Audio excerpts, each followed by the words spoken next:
제76화 분명회 제1장 다음날 주유는 장수들을 일제히 점호한 뒤 부중에 들어가서 손권에게 떠나겠다는 인사를 드렸다. 그러자 손권이 말했다. 경이 먼저 가시오. 나도 곧 군사를 일으켜 뒤따라가겠소. 부중을 물러나온 주유는 정보 노숙과 함께 군사를 거느리고 길을 떠나면서 함께 가자고 제갈량을 불렀다. 이에 제갈량은 기쁘게 따라 나섰다. 일동이 모두 승선하자 돛을 올린 배들은 하고를 바라보며 구불구불 앞으로 나아갔다. 삼강고를 떠나 5, 60리쯤 되는 곳에 이르자 배들을 차례로 정박시켰다. 주유는 강기슭에서 멀지 않은 서쪽산에 의지하여 중앙에 군영을 세우고 그 주위를 빙 둘러 다른 군사들이 주둔했다. 제갈량은 작은 배 안에서 쉬고 있었다. 부대 배치를 끝낸 주유는 의논할 일이 있다며 제갈량에게 사람을 보냈다. 이에 제갈량이 본영 군막에 와서 인사를 마치니 주유가 말했다. 지난날 조조는 군사가 적었고 원소는 군사가 많았는데 조조가 원소를 이긴 것은 허유의 계책을 써서 먼저 오소의 군량을 없앴기 때문이요. 지금 조조군은 83만이나 되고 우리 군사는 고작 5, 6만 명이니 어찌 저들을 막아낼 수 있겠소. 역시 조조의 군량을 먼저 없앤 뒤라야 격파할 수 있을 것이요. 내가 알아보니 조조군의 군량과 말먹이 풀은 모두 취철산에 쌓여 있다 하오. 선생은 오랫동안 형주에 사셨으니 지리를 잘 알 것이오. 번거롭겠지만 선생이 관운장, 장익덕, 조자룡의 무리와 함께 밤을 이용하여 취철산에 가서 조조의 군량 보급로를 끊어주시오. 나 역시 군사 1천을 보내 도우리다. 피차 각자의 주인을 위하는 일이니 마다하지 않기를 바라오. 이 말을 듣고 제갈량은 속으로 생각했다. 주유는 형님을 시켜 나를 달랬으나 응하지 않으니 이제는 날 죽이려는 생각이로구나.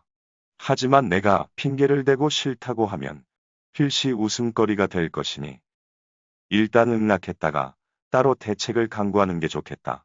그래서 기꺼이 군량 보급로를 끊겠노라고 승낙했다. 생각보다 쉽게 걸려든 것을 보고 주유는 매우 기뻐했다. 제갈량은 아무것도 모르는 것처럼 아주 천연덕스럽게 작별 인사를 한 뒤 군막을 나갔다. 무언가 낌새를 눈치챈 노숙이 주유에게 가만히 물었다. 제갈 공명을 시켜 군량을 약탈하라는 것은 무슨 뜻입니까? 내 손으로 제갈공명을 죽이고 싶어도 사람들의 비웃음을 살 것이니 조조의 손을 빌려 후환을 없애려는 것뿐이요. 군량의 중요성을 아는 조조가 제갈공명의 약탈을 수수방관할 리 있겠소. 노숙으로선 위기가 통하는 제갈량을 죽이는 것이 왠지 아까웠다. 거기다 지략이 뛰어난 제갈량이 주유의 속셈을 미리 알고 있는지 어쩐지도 궁금했다. 그래서 찾아가 살펴보았더니 제갈량은 아무것도 모르는지 조금도 꺼리거나 어려워하는 기색 없이 군마를 정돈에 떠날 차비를 차리고 있었다. 노숙은 참을 수 없어 슬쩍 떠보았다. 선생은 이번 싸움에서 봉우리를 가망이 있다고 보시오. 그러자 제갈량이 웃으며 말했다. 저는 수상전, 보병전, 기마전, 전차전 등 각 전투의 묘미를 모두 터득하였습니다. 그러니 어찌 공적을 세우지 못할까 걱정을 하겠습니까? 강동의 공이나 주랑처럼 한 가지만 잘하는 것에 비할 바는 아니지요. 나와 공군이 한 가지만 잘한다는 것은 무슨 소리요? 노숙이 발끈해서 물었다. 이것이 바로 제갈량이 노리고 있었던 점이다. 제가 강남 아이들이 부르는 노래를 들어보니 길에 매복하여 관문을 지킴에는 노숙으로 충분하고 강에 임하여 물싸움하는 데는 주유가 있다네라고 하더군요. 공은 육지의 길에 매복하여 요충을 지키는 일에 능하고 공군은 물싸움은 잘하지만 무싸움은 잘하지 못한다는 뜻 아닙니까?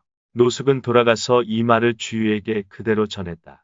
그러자 주유가 대뜸 화를 내며 말했다.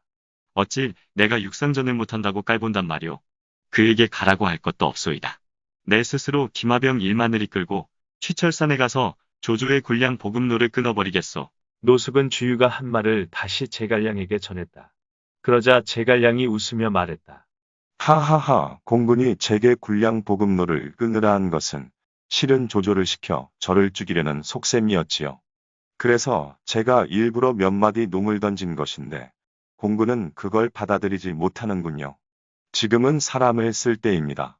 우후와 유사군이 한마음으로 협력한다면 공을 이룰 수 있지만 만일 서로 해치려고 머리를 쓴다면 큰일은 물 건너가고 말 것입니다.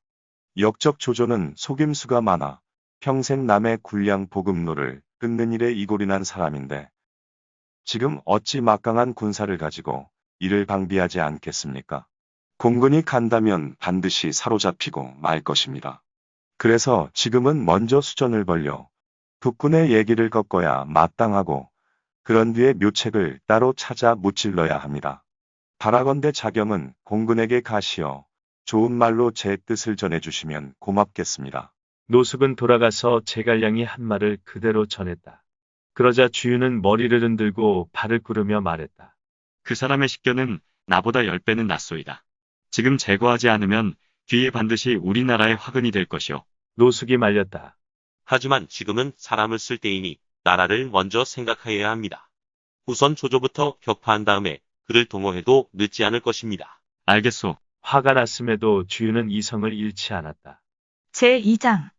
한편 유비는 유기에게 강화를 지키라고 분부한 뒤 여러 장수들과 함께 군사를 이끌고 직접 하구로 갔다.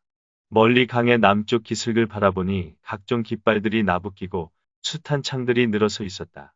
동호에선 이미 군사를 출동시킨 것으로 보였다. 이에 강화의 군사를 모두 번구로 옮겨 주둔시켰다. 이후 유비는 무리를 모아놓고 말했다. 제갈 공명이 동으로 간 뒤 아무 소식이 없으니 어찌된 일인지 모르겠구려. 누가 가서 소식을 알아오겠소. 미축이 말했다. 제가 다녀오겠습니다.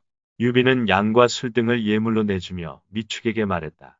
동호에 가서 군사들을 위로하러 왔다 둘러대고 그곳 사정을 자세히 살피고 돌아오게. 예, 그리하겠습니다. 명을 받은 미축은 작은 배를 타고 강을 따라 내려가 주유의 본영 앞에 도착했다. 그를 발견한 병사가 들어가서 아뢰자 주유가 불러들였다. 미축은 2번 절하고 유비가 존경하고 있다는 뜻을 전한 다음 술과 양 등의 예물을 바쳤다. 주유는 주연을 베풀어 미축을 후히 대접했다. 미축이 말했다. 제갈 공명이 이곳에 온 지 오래되었으니 이젠 같이 돌아갔으면 싶습니다. 그러자 주유가 말했다. 제갈 공명은 지금 우리와 한창 조조를 격파할 계책을 짜고 있는 중이니 어찌 바로 갈 수 있겠소. 나 역시 유해주를 뵙고 좋은 계책을 함께 의논하고 싶으나 대군을 통솔하고 있는 몸이라 잠시도 자리를 뜰 수 없는 형편이요. 만일 유해주께서 기꺼이 왕림해 주신다면 하라는 마음에 큰 위안이 될 것 같소이다. 제갈량을 보내주기는커녕 유비까지 불러들일 속셈이었다. 미축은 미심쩍어 하면서도 조조와의 전쟁을 앞둔 시점이라 그럴 수도 있겠다 싶어 응낙했다. 도독의 말씀을 유사군께 전하겠습니다. 그리고 작별 인사를 한 뒤 군막을 나가자 뒤에 남겨진 노숙이 주유에게 물었다. 공은 현덕을 만나 무얼 의논하려는 겁니까? 현덕은 당대의 효이니 불갑을 제거해야지요. 이번 기회에 그를 유인하여 죽이고자 합니다. 국가를 위하여 후원은 미리 제거해두는 것이 좋겠지요. 조조와 전쟁을 앞두고 있는 이 시점에 말입니까? 그렇소. 그래도 그게 낫다고 보. 노숙은 재산 말렸으나 주유는 듣지 않고 마침내 사람을 불러 밀명을 내렸다. 현덕이 오거든 칼과 도끼를 든 무사 50명을 먼저 벽에 들이운 휘장 속에 매복시켜 두었다가 내가 술잔을 던지거든 이를 신호로 뛰어나와 처치하도록 하라. 이 같은 음모가 진행되는 줄도 모르고 미축은 돌아가서 주유의 청을 유비에게 전했다. 주유는 주공께서 그쪽으로 와주셨으면 하는 말을 하였습니다. 별도로 상의할 일이 있다더군요. 그래. 그럼 가야지.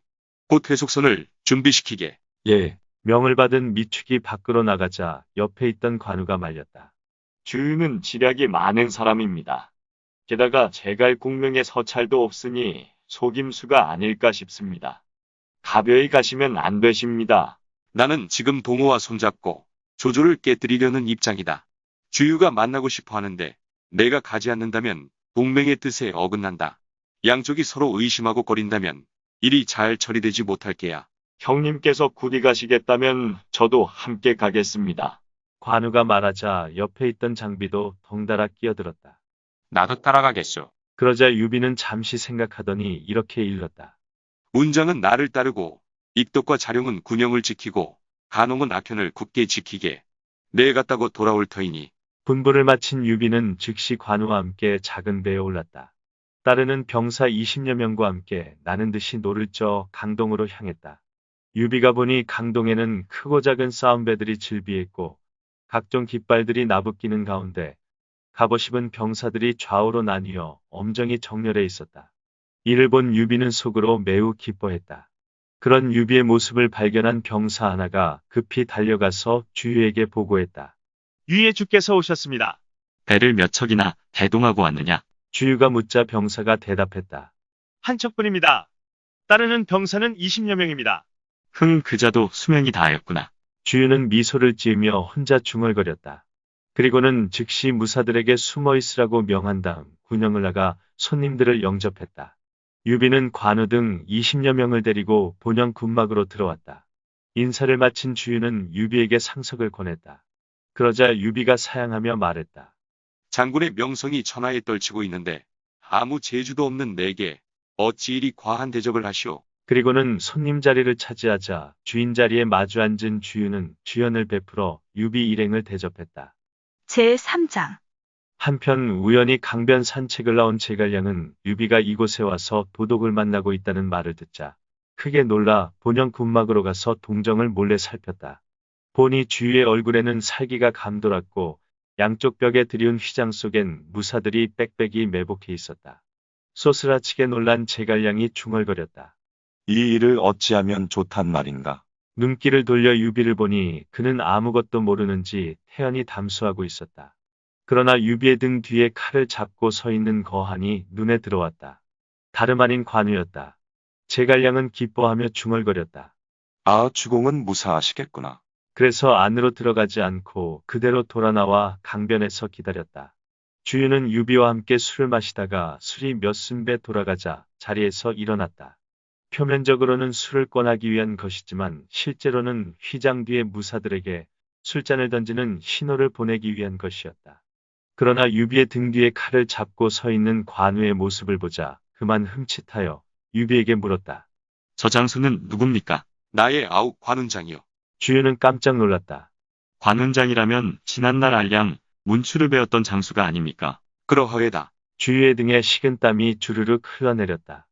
임기응변으로 들고 있던 잔을 관우에게 건네주며 술을 따랐다. 조금 뒤에 노숙이 들어오자 유비가 물었다. 제갈 공명은 어디 있소이까? 번거롭겠지만 자경이 그를 좀 불러주시오. 그러자 노숙 대신 주유가 끼어들었다. 조조를 격파한 다음에 제갈 공명을 만나셔도 늦지 않을 것입니다. 유비는 감히 더 말을 잇지 못했다.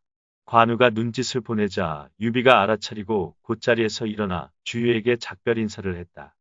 오늘은 이만 물러가겠소이다. 가까운 시일 안에 적을 무찌르고 공을 거둔 다음 승전 축하를 하러 다시 오겠소. 주유 역시 만류하지 않고 영문 앞까지 나가 배웅했다. 주유와 헤어진 유비는 관우 등과 함께 강변으로 향했다. 배에서 제갈량이 기다리고 있는 것을 발견하자 유비는 크게 기뻐했다. 모두들 자리에 앉으니 제갈량이 물었다. 주공께서는 오늘 큰일 날 뻔하였던 것을 아시는지요? 큰일이라니. 만일 운장이 없었다면 주공께선 주유에게 해를 당하실 뻔하였습니다. 유비는 그제서야 깨닫고 제갈량에게 말했다. 공명도 이제 그만 나와 함께 번구로 돌아갑시다. 아닙니다. 비록 호랑이 아가리 속에 있지만 저는 태산처럼 안전합니다.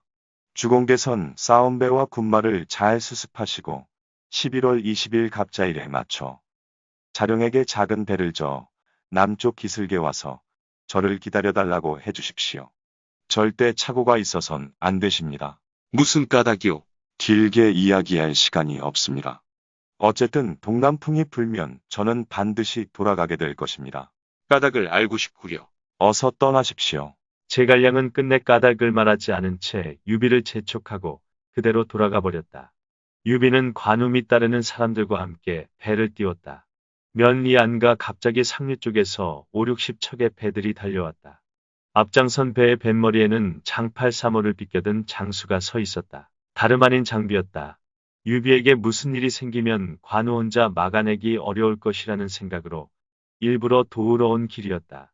이렇게 하여 유비, 관우, 장비 세 형제는 함께 군영으로 돌아갔다. 제4장. 한편 유비를 배웅하고 군영으로 돌아온 주유에게 노숙이 다가와서 물었다. 공은 유비를 이곳까지 유인해놓고 어찌 손을 쓰지 않았습니까? 관운장 때문이었어. 그는 세상이 알아주는 호랑이 장수인데 유비가 안 지나서나 따라다니니 손을 썼다면 그가 반드시 나를 해쳤을게요. 그 말을 듣자 노숙도 깜짝 놀랐다. 둘이서 이런저런 이야기를 나누고 있는데 갑자기 병사가 들어와서 아뢰었다. 조조가 보낸 사자가 서찰을 갖고 왔습니다. 주유는 사자를 불러들였다. 사자가 올리는 서찰을 받아보니 겉봉에 이렇게 쓰여 있었다. 한나라 대승상이 붙이니 주도독은 열어보거라. 마치 어른이 아이에게 하는 것 같은 하대 말투를 보고 주유는 크게 노했다. 그래서 서찰은 읽어보지도 않고 발기발기 찢어 땅바닥에 내던진 채 호통쳤다. 저자를 끌어내 목을 쳐라. 그러자 노숙이 말렸다. 두 나라가 싸우더라도 사자로 온 사람은 죽이지 않는 법입니다. 주유가 말했다. 아니요. 사자를 베어 위세를 보여야겠어. 주유는 끝내 사자를 베어 그 수급을 따라온 종자에게 주어 갖고 돌아가게 했다. 그리고는 즉시 군사들에게 영을 내렸다. 감령을 선봉장으로, 한당을 좌익장으로, 장음을 우익장으로 삼는다. 나는 여러 장수와 함께 후방부대를 이끌고 지원하겠다. 내일 사경에 밥을 지어 먹고 오경에 배를 띄워라. 북을 치고 함성을 지르며 일제히 진격한다. 한편 조조는 주유가 서찰을 찍고 사자를 죽였다는 보고를 받자 크게 노했다. 즉시 채모와 장윤 등 한 무리의 형주 항장들을 불러 전군으로 삼고 조조 자신은 후군이 되어 싸움배들을 독려하며 삼강구로 향했다. 벌써 동호의 배들이 강물 위로 가득 몰려오고 있었다. 앞장선 대장이 뱃머리에 앉아 크게 외쳤다. 내가 바로 감령이다. 나와 감히 결전을 치를 자가 누구냐? 조조 쪽의 장수 채모는 아우 채운에게 나가 싸우라는 영을 내렸다. 채운도 지지 않고 큰 소리로 외쳤다. 나는 채운이다. 어디 덤벼보거라. 두 척의 배가 서로를 향해 접근하자 감령은 활을 들어 화살을 매겼다. 그리고 채운을 향해 쏘았는데 시위 소리가 나는가 싶었는데 다음 순간 그가 쓰러졌다. 이때를 놓치지 않고 감령은 배들을 휘몰아 돌진시키며 수많은 쇠뇌살을 일제히 퍼붓게 하니 조조군이 당해낼 재간이 없었다. 이 틈을 타 오른쪽에서는 장음, 왼쪽에서는 한당이 이끄는 싸움배들이 조조군의 싸움배들 속으로 곧장 뚫고 들어갔다.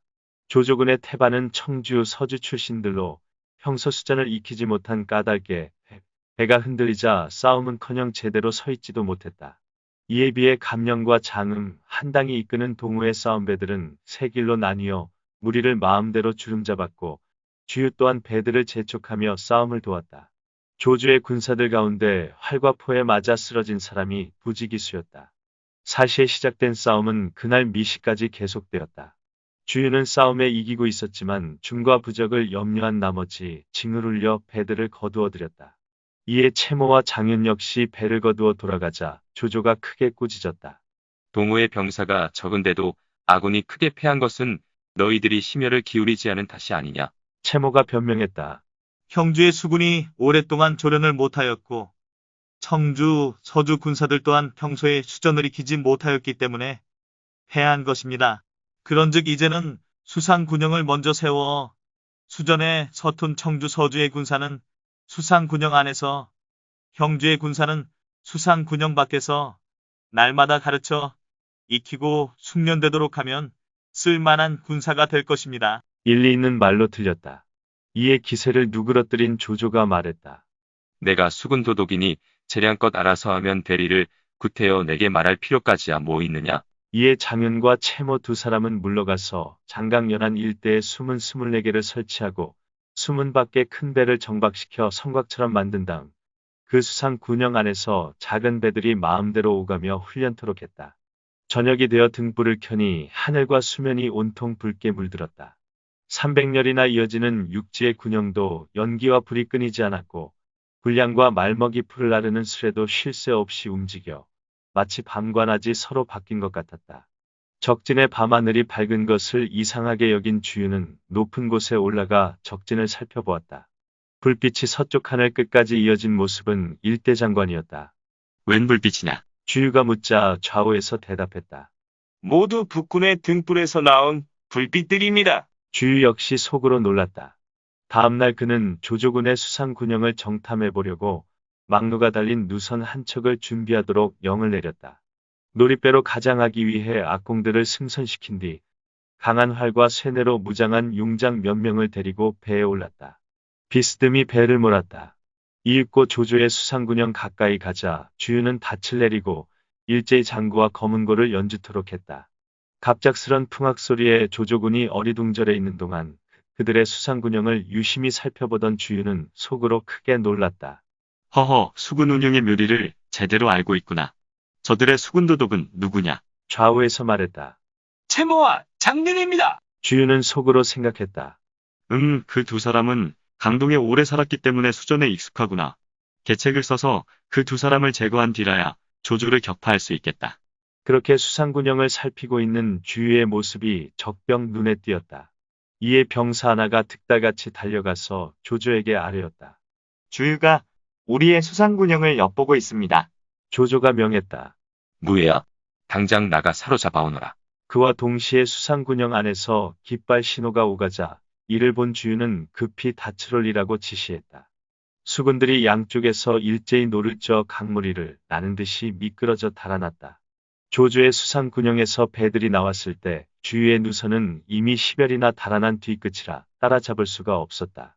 조조의 수군은 그대로 돌아가서 보고했다. 제5장. 조조가 여러 장수들에게 물었다. 어제 한바탕 져서 사기가 꺾였는데 오늘 또다시 우리의 군영을 적들에게 깊이 염탐당하였으니 무슨 계책을 써야 저들을 격파할 수 있겠는가? 말이 채 끝나기도 전에 갑자기 군막 아래쪽에서 한 사람이 나서며 말했다. 저는 주위와 동창으로 어릴 적부터 매우 친하게 지냈습니다. 제가 강동에 가서 세치의 혀로 그를 달래 항복을 받아올 터이니 허락해 주시기 바랍니다. 조조는 크게 기뻐했다. 보니 그는 국왕군 사람으로 썩은 장, 이름은 간, 자는 자익인데 현재 본영의 막빈으로 있는 자였다. 자익은 공군과 정말 가까운 사이인가? 조조가 묻자 장관이 대답했다. 예, 승상께서 마음을 놓으십시오. 제가 강동에 도착하면 반드시 성공할 것입니다. 가지고 갈 필요한 것이 있는가? 그저 심부름할 동자 하나와 애정을 사내 좀 드리면 족합니다. 그 밖엔 필요 없습니다. 조조는 매우 기뻐하며 주연을 베풀어 준 다음 그를 배웅했다. 장관은 갈건의 도포 차림으로 작은 배를 한 척 타고 갔다. 주위의 군영에 도착하자 장관은 이렇게 소리쳤다.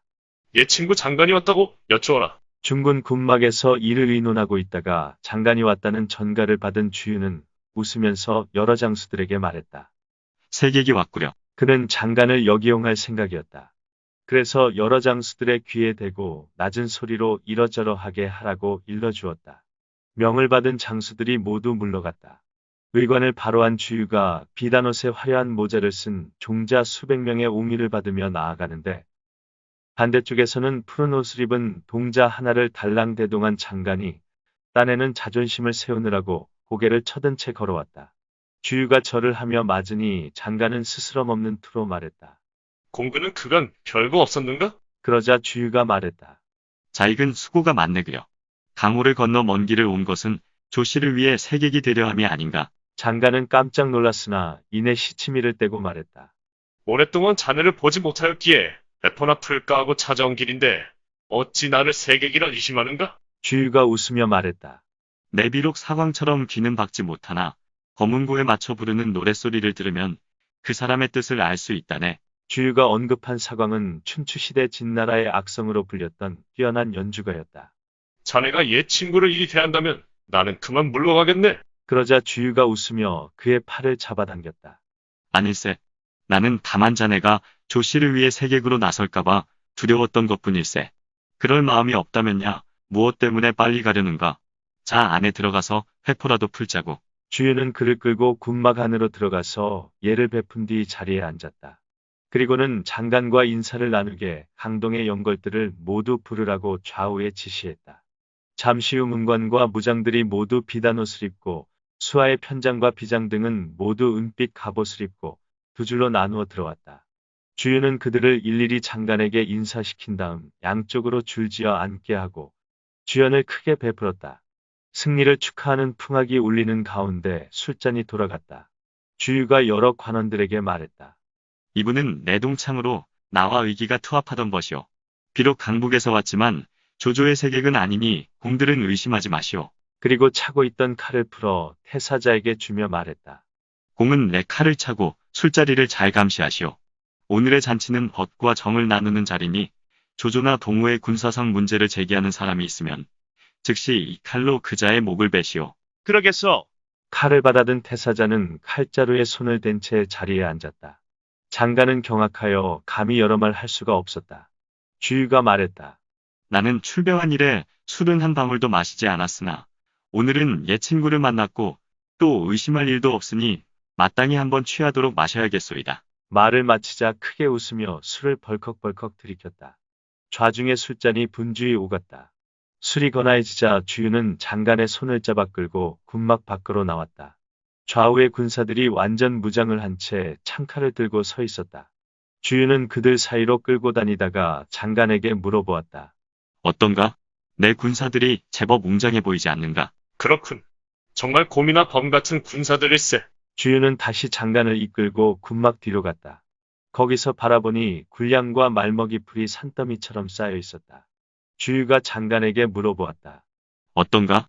내 군량과 말먹이 풀이 잠언 넉넉하지 않은가? 그렇군. 병사들은 정리하고 군량은 넉넉하니 명성이 헛된 것이 아니었군 그래. 주유는 크게 취한 척 껄껄 웃었다. 하하, 내 자네와 함께 공부할 때는 오늘 같은 날이 오리라고는 상상도 못하였네. 장간이 말했다. 아니, 자네의 높은 재주로 보면 지나친 일도 아닐세. 주유는 장간의 손을 잡고 말했다. 대장부로 세상에 태어나 자기를 알아주는 주인을 만났고 겉으로는 군신의 의리라 하나 내적으로는 골육이나 다름없는 은혜로 맺어져서 말한 것은 반드시 지키고 계획은 반드시 이행하여 화와 복을 함께 누린다면 설사 소진 장이나 육가 역생이 다시 나타나 입으로 좋은 말을 폭포처럼 쏟아내고 혀로 예리한 칼날처럼 설득한다 하여도 내 마음을 어찌 움직일 수 있겠나. 하하. 말을 마치고 큰 소리로 웃자 장간의 얼굴은 흑빛이 되었다. 제6장. 주유는 장간을 이끌고 다시 군막 안으로 들어가 술을 마시다가 여러 장수들을 가리키며 말했다. 여러분이 다 강동의 영웅후걸들이니 오늘의 이 모임은 군영회라 불러야겠소. 술을 마시다 보니 그럭저럭 날이 저물었다.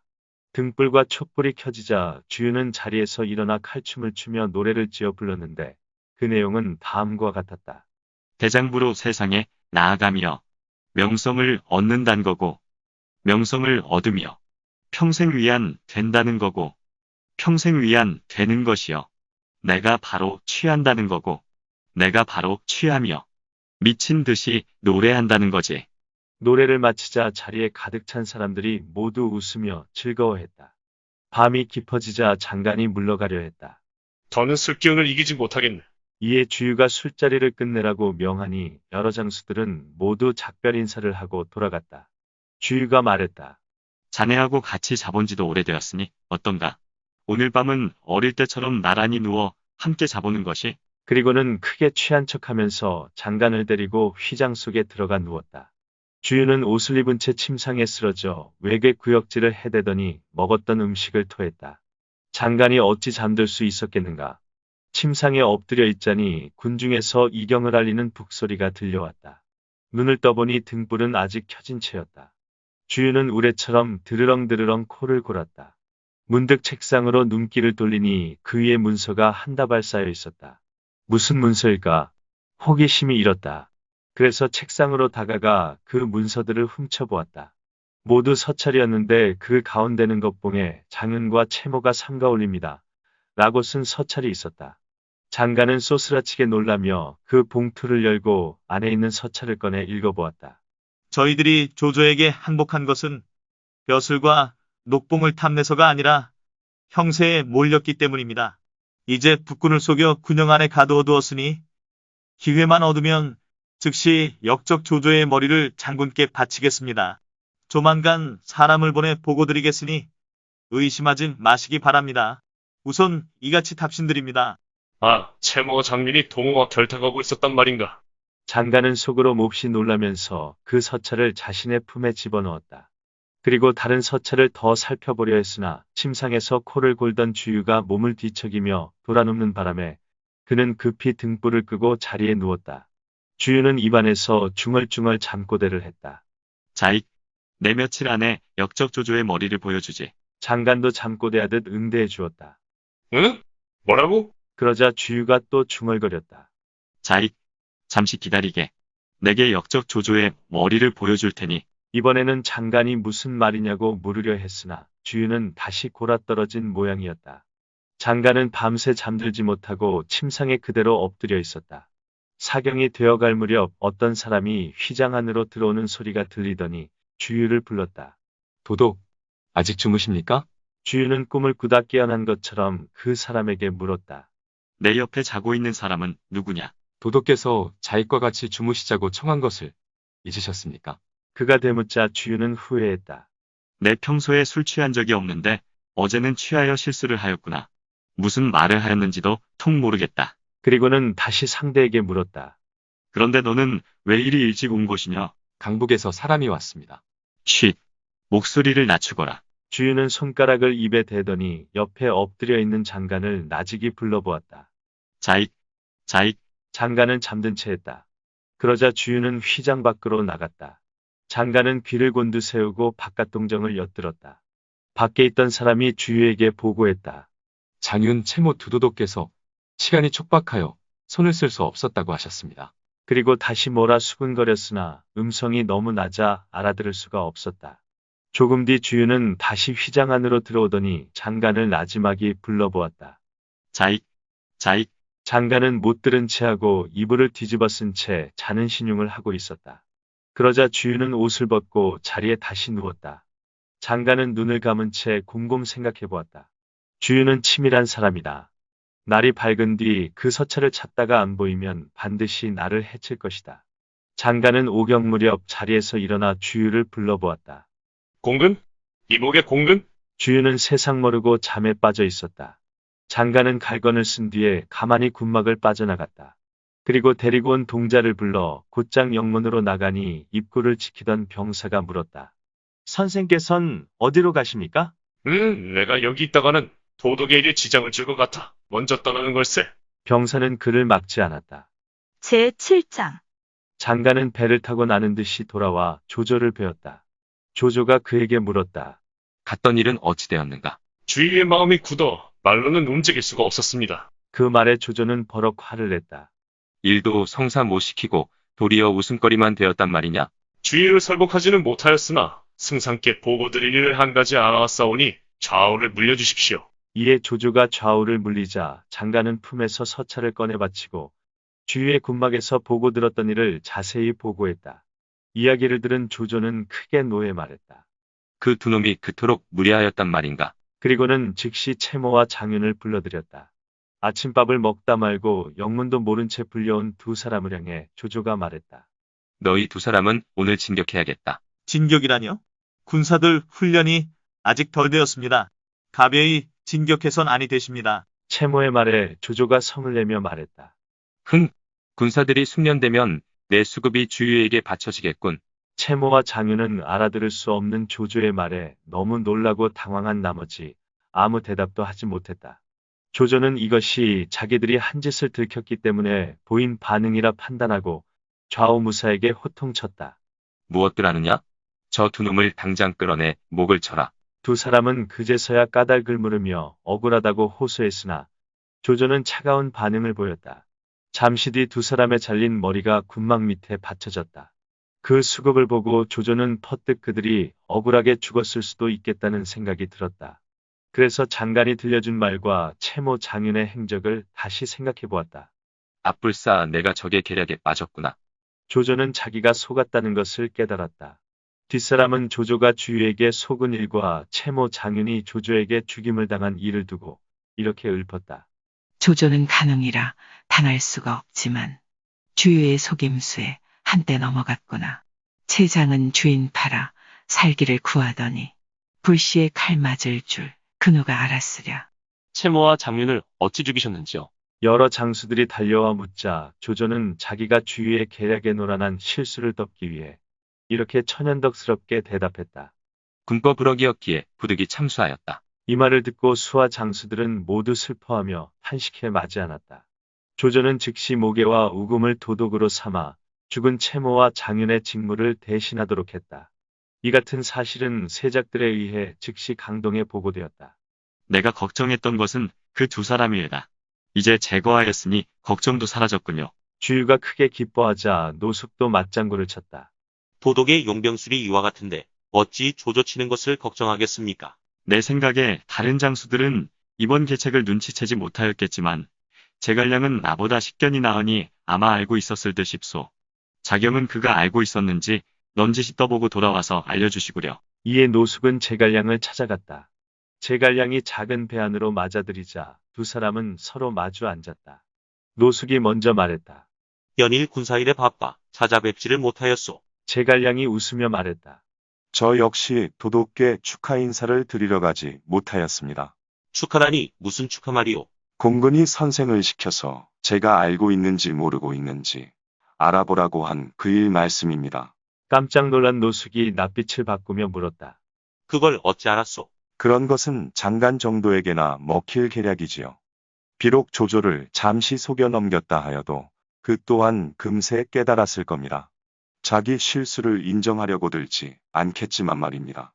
아무튼 이제 채모, 장윤 두 사람이 죽어 강동의 걱정거리가 없어졌으니 어찌 축하하지 않을 수 있겠습니까? 듣자니 조조는 목에 우금으로 수군 도독을 바꾸었다던데 그리되면 조조의 수군은 그 두 사람 손에서 작살이 나겠군요. 이 말을 듣고 노숙은 할 말을 잃었다. 그래서 몇 마디 어물어물 대꾸하다가 작별 인사를 하고 돌아가려 하자 제갈량이 당부했다. 자경은 제가 그 일을 알고 있더라고 공군에 말하지 마시기 바랍니다. 속으로 시기하여 또 무슨 일을 꾸며 저를 해치려 들지 두려우니까요. 그러리다. 노숙은 응낙하고 돌아갔다. 읽어주는 고품격 삼국지는 다음 화도 계속됩니다. 이번 이야기를 재미있게 읽으셨다면 좋아요와 구독을 눌러주세요.